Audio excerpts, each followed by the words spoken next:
Hello students. तो हम लोग अपने वीडियो को आगे प्रोसीड करते हैं रशियन रेवोल्यूशन चैप्टर को।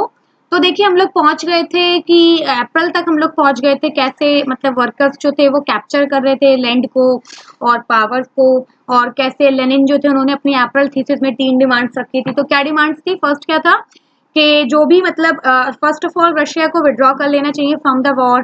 सेकेंड था कि लैंड जो है वो पीजेंट्स में रीडिस्ट्रीब्यूट हो जानी चाहिए। और थर्ड क्या था कि जो भी मतलब क्या बोलते हैं इलेक्टेड गवर्नमेंट होनी चाहिए। एक सेकेंड, थर्ड वाला हम देखते हैं।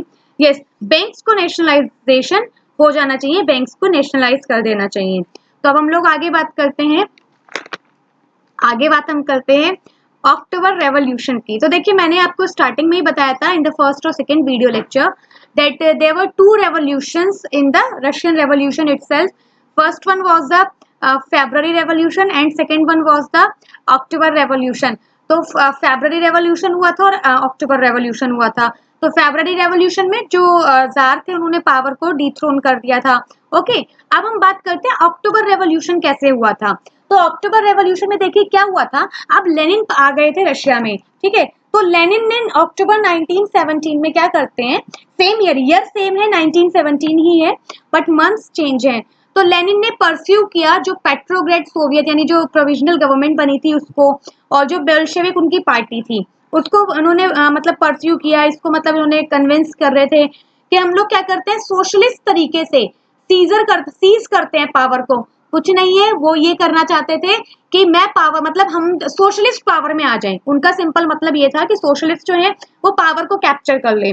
अब एक मिलिट्री रेवोल्यूशनरी कमेटी बनाई जाती है। कौन बनाता है? सोवियत यानी कि वही वर्कर्स की काउंसिल बनाती है। और उसका जो मतलब हेड होते हैं वो कौन होते हैं? Leon Trotsky. Okay, Leon Trotsky. और वो पूरा ऑर्गेनाइज करते हैं कि हमें पावर कैसे सीज करनी है। देन तो नाम आपको याद रखना है कि जो मिलिट्री रेवोल्यूशनरी कमेटी बनी थी उसके हेड जो थे that was Leon Trotsky. Then 24 October 1917, अब यहाँ पर मतलब अपराइजिंग शुरू हो जाती है पावर के लिए। जो मतलब जितना भी विद्रोह था, जितना रेवोल्यूशन था, ये सब चीजें स्टार्ट हो जाती है। देखिए 24 अक्टूबर, मुझे कुछ डेट ये याद आ रही है, स्ट्राइक कर रही है। 24 अक्टूबर, 24th October is the founding day of the UN।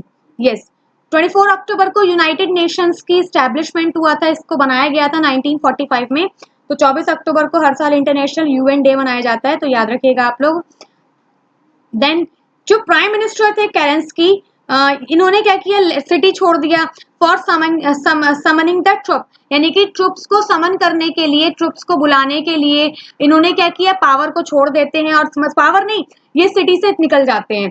फिर जो मिलिट्री वहां की मिलिट्री थी, यानी कि जो रशिया की मिलिट्री थी, ये गवर्नमेंट के लिए बहुत रॉयल थी, ये बहुत ज्यादा लॉयल थी, सॉरी लॉयल थी, लॉयल मतलब वफादार थी, फेथफुल थी।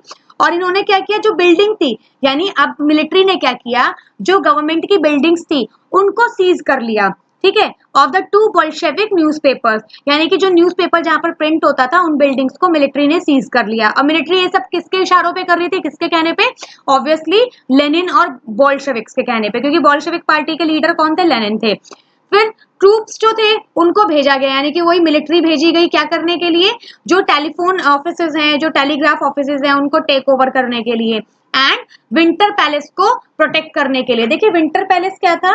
विंटर पैलेस वो महल था या वो पैलेस था जहां पर जार जो थे वो रहते थे, मतलब जार का होम था, जार का पैलेस था ये। फिर मिलिट्री कमेटी, और ये विंटर पैलेस कहाँ था? ऑब्वियसली जो कैपिटल सिटी थी, और कैपिटल सिटी कौन सी थी? जो सेंट पीटर्सबर्ग थी, जिसको पेट्रोग्रेड बोलते थे, बाद में लेनिन ने उसका नाम लेनिनग्रेड कर दिया था। देन जो मिलिट्री कमेटी थी इसने ऑर्डर दिया कि जितने भी गवर्नमेंट ऑफिसेज हैं उनको सीज कर लो, और जो भी मिनिस्टर्स वहां पर हैं उनको अरेस्ट कर लेते हैं। अब दिसंबर तक बोल्शेविक्स के हाथ में पूरा का पूरा मॉस्को और पेट्रोग्रेड, यानी कि जो दो इंपॉर्टेंट इंडस्ट्रियल सिटीज थी उस टाइम पे, वो दोनों बोल्शेविक्स के कंट्रोल में आ जाती हैं।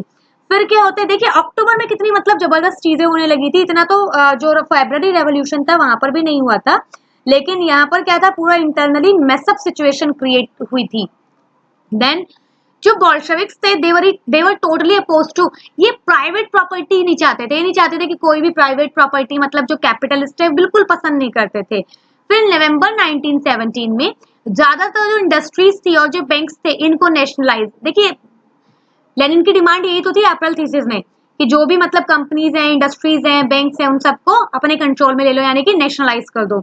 लैंड जो थी वो डिक्लेयर कर दी गई कि एक सोशल प्रॉपर्टी है, मतलब ये मतलब कम्युनिटी की है, सोसाइटी की है, मतलब इस पे किसी एक पर्टिकुलर पर्सन की लैंड नहीं है, सोशल प्रॉपर्टी है। और पीजेंट्स जो थे उनको अलाउ कर दिया कि आप लैंड ले लो, जो भी नोबिलिटी के पास लैंड है सब आप लोग एक्वायर कर सकते हो। फिर जो बड़े बड़े हाउसेस थे इनको पार्टीशन कर दिया गया एज पर द रिक्वायरमेंट। मतलब अगर मान लीजिए कोई 5 लोगों की फैमिली है और वो 10 कमरों के घर में रहती है, तो क्या जरूरत है 10 कमरों की, ठीक है, तो उनको जितनी जरूरत है उनको देके बाकी का जो था उसको डिस्ट्रीब्यूट कर दिया। देन जो ओल्ड टाइटल्स यूज हो रहे थे एरिस्टोक्रेट्स के द्वारा, ये लोग यूज करते थे अपने नाम के साथ टाइटल्स, उसको बैन कर दिया गया। देन जो नई यूनिफॉर्म्स थी वो डिजाइन की गई for the army and officials, मतलब नई यूनिफॉर्म बनाई गई आर्मी ऑन जो ऑफिशियल्स थे। देन जो बोल्शेविक्स पार्टी थी इसने अपना नाम चेंज किया और अपना नाम कर दिया रशियन कम्युनिस्ट पार्टी, तो बोल्शेविक पार्टी ने भी अपना नाम बदल दिया।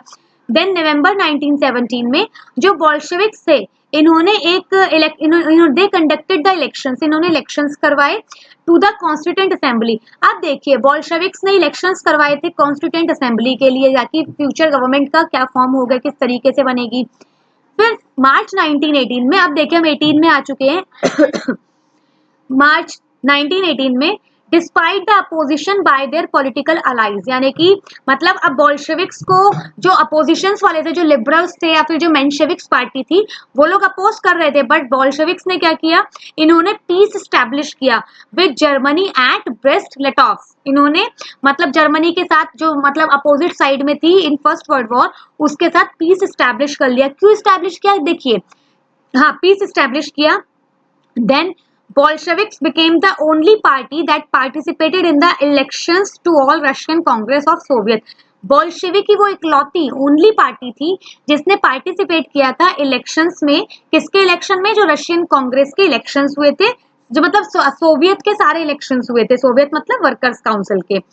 Then Russian became a one party state. अब एक ही पार्टी है वही पार्टिसिपेट कर रही है, तो obviously the country will ultimately become the one party political system. Okay, then trade unions जो थी they were kept under party control. Trade unions को मतलब पार्टी ने अपने कंट्रोल में रखा। और जो सीक्रेट पुलिस थी, जो सीक्रेट पुलिस थी इनको भी गवर्नमेंट ने अपने कंट्रोल में लिया। मतलब गवर्नमेंट ने क्या किया, सारी चीजें चाहे वो पावर हो चाहे वो अथॉरिटी कुछ भी हो, गवर्नमेंट ने वो सब अपने कंट्रोल में वहां पर ले ली थी। देन जो सिविल वॉर वाली सिचुएशन थी, अब देखिए इन सब चीजों से क्या होगा, अल्टीमेटली जो लोग हैं वो आपस में कॉन्फ्लिक्ट अराइज होगा, क्योंकि किसी को मतलब किसी को रिसोर्सेज अवेलेबल होते हैं, किसी को नहीं होते हैं, तो सिविल वॉर की सिचुएशन बन जाती है रशिया में।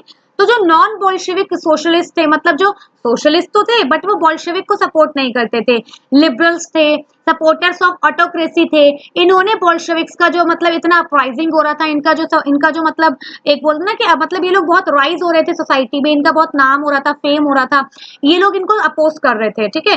फिर 1918 इनफैक्ट इसमें कई कंट्रीज भी थे जो मतलब सोशलिज्म को अपोज करते हैं, लाइक यूएसए था और फ्रांस था, ये लोग सोशलिज्म को अपोज करते हैं। लेकिन अभी भी मतलब दुनिया के कुछ कंट्रीज है like China, Laos, Cuba, Vietnam, Russia, north Korea, ये कुछ 5-6 कंट्रीज है जहां पर आज भी सोशलिज्म बहुत ज्यादा मतलब लेवल पे, बहुत मतलब इनका पॉलिटिकल सिस्टम सोशलिज्म पे बेस्ड है।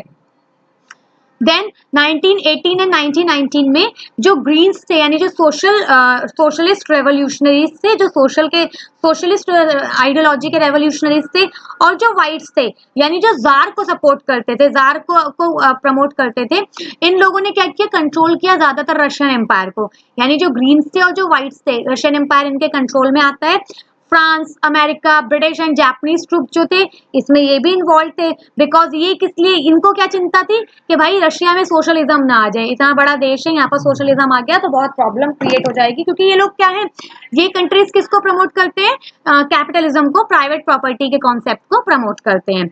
देन अल्टीमेटली क्या होता है, एक सिविल वॉर होता है किसके बीच में, ये जो ट्रूप्स थे यानी कि ये जो पावर्स थी व्हाइट्स और ग्रीन्स, और जो नॉन बोल्शेविक सोशलिस्ट थे, लिबरल्स और ऑटोक्रेसी को सपोर्ट कर रहे थे, आप और किसके साथ हुआ इनका वॉर सॉरी बोल्शेविक्स के साथ इन लोगों का कॉन्फ्लिक्ट होता है, सिविल वॉर होता है। जो सपोर्टर्स थे प्राइवेट प्रॉपर्टी के ये वाइट्स की साइड थे और इन्होंने बहुत हार्श स्टेप, बहुत टफ स्टेप्स लिए थे with peasants who seize there land. मतलब इनके साथ इन्होंने, जिन पीजेंट्स ने इनकी लैंड ली थी उनके साथ इन्होंने बहुत मतलब एक टफ ट्रीटमेंट किया था, बहुत हार्श ट्रीटमेंट किया था। उसके बाद फिर क्या होता है, करीब जनवरी 1920 तक क्या होता है, जो बोल्शेविक्स थे they people controlled most of the former Russian empire.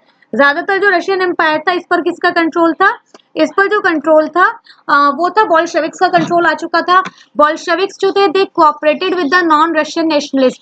Bolshevik किसको कोऑपरेट कर रहे थे, किसके साथ कोऑपरेट कर रहे थे, वो जो भी नॉन रशियन नेशनलिस्ट थे, यानी कि जो नॉन रशियन नेशनलिस्ट लोग थे और जो मुस्लिम ज्यादातर लोग थे, बोल्शेविक्स ने इनको सपोर्ट किया, कोऑपरेट किया।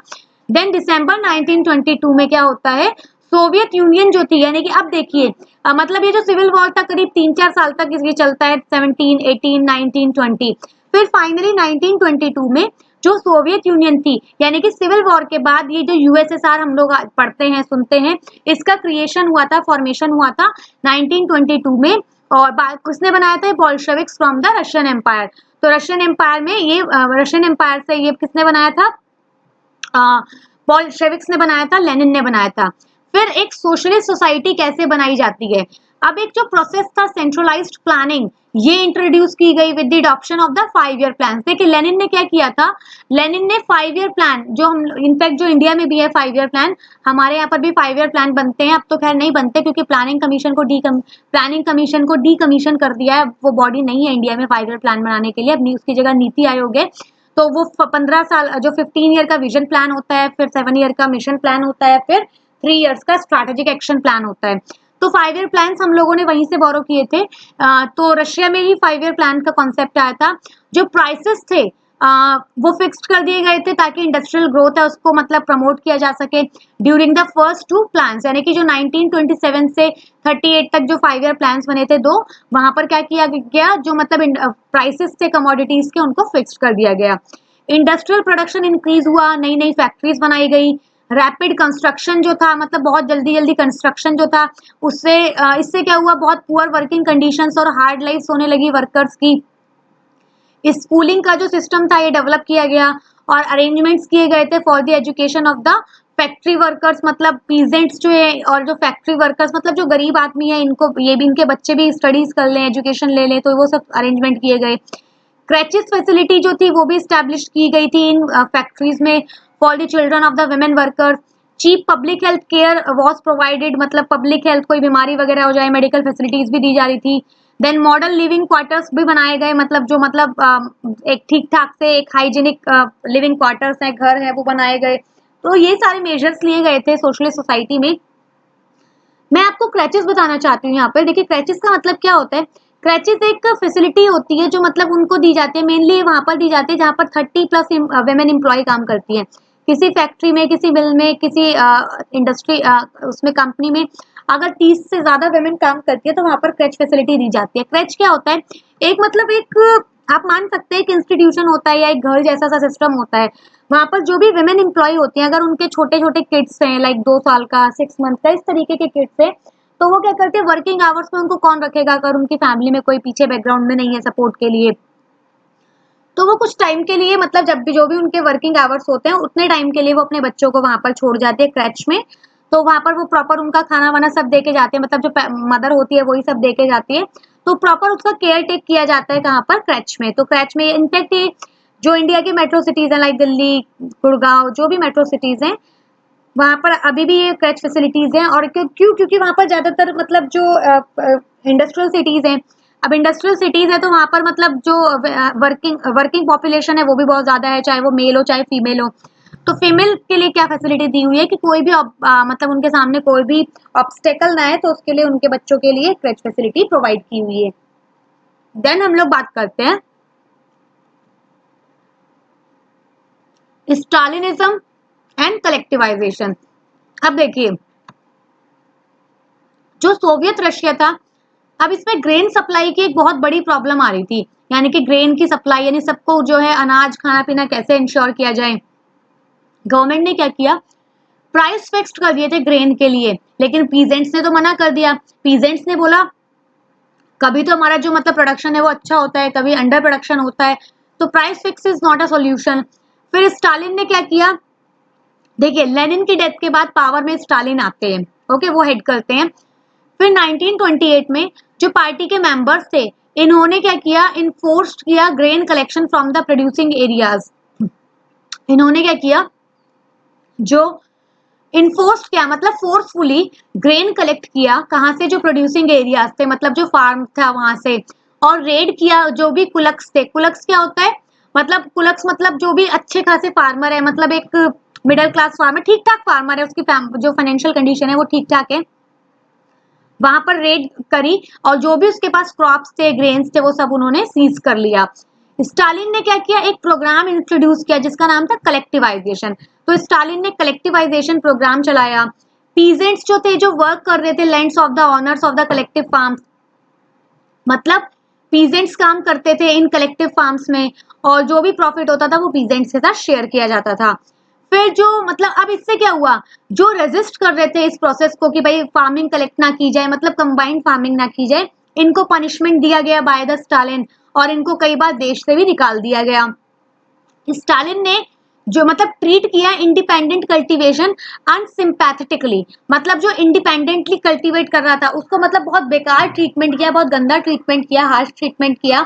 फिर 1930 से 33 के बीच में बेड हार्वेस्ट, मतलब उस टाइम हार्वेस्ट जो थी वो अच्छी नहीं हो पाई, कोई भी रीजन हो सकता है, तो इससे क्या हुआ, मतलब बहुत खतरनाक फेमाइन आती है और करीब 4 मिलियन यानी कि 40 लाख के आसपास वहां पर लोग मर जाते हैं। एक्यूजेशंस क्या थे, मतलब क्या ब्लेम लगाए गए थे कि मतलब जो पूरा कंट्री था, और बाय मतलब पूरा का पूरा जो मतलब बाय 1939 तक का करीब 2 मिलियन वर इन प्रिजन्स, मतलब ये था कि स्टालिन के टाइम पे इतने लोग तो मरे ड्यू टू द फेमाइन, लेकिन करीब 2 मिलियन यानी 20 लाख के आसपास जो था उन लोगों को लेबर कैंप्स में या प्रिजन्स में पहुंचाया गया था, वहां पर आधे लोगों को रखा गया था जो अपोज कर रहे थे या लेनिन को अपोज करते थे। फिर ग्लोबल अब इन्फ्लुएंस क्या है, देखिए रशियन रेवोल्यूशन हम लोगों ने पढ़ा, फेब्रुअरी रेवोल्यूशन, अक्टूबर रेवोल्यूशन, तो क्या इन्फ्लुएंस है ग्लोबल इसके रशियन रेवोल्यूशन के और यूएसएसआर के, क्योंकि यूएसएसआर भी फॉर्म हो गया था 1922 दिसंबर में। तो देखिए सबसे पहले जो आइडिया था of a state of workers inspired many people, तो ये जो आइडिया था इसने काफी लोगों को इंस्पायर किया। स्टेट ऑफ वर्कर्स का मतलब वर्कर्स भी कुछ कर सकते हैं, वर्कर्स का भी एक स्टेट है, एक लेवल है, इसने काफी पीपल को एडमायर किया, इंस्पिरेट किया। फिर कम्युनिस्ट पार्टी बनाई गई कई कंट्रीज में, जैसे मैंने आपको बताया चाइना में, नॉर्थ कोरिया में, एंड लाओस, वियतनाम, क्यूबा, तो यहाँ पर कम्युनिस्ट पार्टी को स्टैब्लिश किया। फिर बहुत सारे जो नॉन रशियंस थे इन्होंने पार्टिसिपेट किया in the conference of the people of the east, 1920 में कॉन्फ्रेंस हुई थी, वहां पर पार्टिसिपेट किया। फिर जो बॉल्शेविक्स थे इन्होंने एक कॉमिंटर्न बनाया। कॉमिंटर्न मतलब क्या होता है, एक इंटरनेशनल यूनियन होती है of the pro Bolshevik socialist party, मतलब जो बॉल्शेविक्स को सपोर्ट करती है ना उन लोगों का एक इंटरनेशनल ऑर्गेनाइजेशन भी बनाया गया। और फिर रशिया जो था वहां पर इंडस्ट्रीज और एग्रीकल्चर जो था ये काफी डेवलप होता है, और जो गरीब लोग थे, जो पुअर थे, इनको मतलब they were being fed but it had denied the essential freedom to its citizen, मतलब अब जो गरीब लोग थे उनकी जो मतलब बेसिक नेसेसिटीज थी उनको पूरा तो किया गया, लेकिन जो भी इनको मतलब लिबर्टी चाहिए थी, जो इनको फ्रीडम चाहिए थी, वो इन लोगों को नहीं दी गई। Ultimately they people got become independent overall the on the government. Okay, तो इसके साथ ही हमारा जो चैप्टर है Russian revolution that is over now. So I hope you are well understood about the concept or the idea behind the Russian revolutions. Reasons क्या थे, factors क्या थे, क्या revolution था, किसके against में था, civil war. I hope अब आपको सब समझ में आ गया होगा, but still if you have any query, you can ask me in the comment section. So अब हम लोग मिलेंगे अपने नए चैप्टर के साथ नेक्स्ट वीडियो लेक्चर्स में. Okay, so see you in the next video lectures. Till then.